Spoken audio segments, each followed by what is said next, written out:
এই পৃথিবীতে কেউ কাউকে জায়গা দেয় না, এই পৃথিবীতে এসে জায়গা করে নিতে হয়। চিৎকার দিয়ে বলো ঠিক কিনা? হুঙ্কার দিয়ে পৃথিবীবাসীকে জানিয়ে দিতে হয় আমি এসেছি। মায়ের পেট থেকে যখন আমরা বেরোই আমরা কি বলি? ওয়াও ওয়াও বলে নিজের অস্তিত্বের জানান দেই যে আমি এসেছি, এই পৃথিবীতে আমি জায়গা করে নিতে এসেছি। Life is not a bed of roses. এই পৃথিবী ফুলের বিছানো সজ্জা নয়।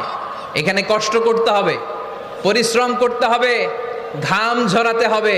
পরিশ্রমের ঘামে যে লোনা পানি থাকে, ওই লোনা পানিতে জন্ম নেয় সফলতার বীজ। এজন্য পরিশ্রম করতে হবে। সব নবীরা পরিশ্রমী ছিলেন, সব নবীরা কাজ করেছেন।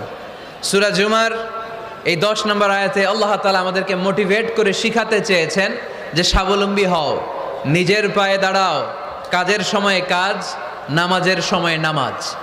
আজকে এই স্লোগানটা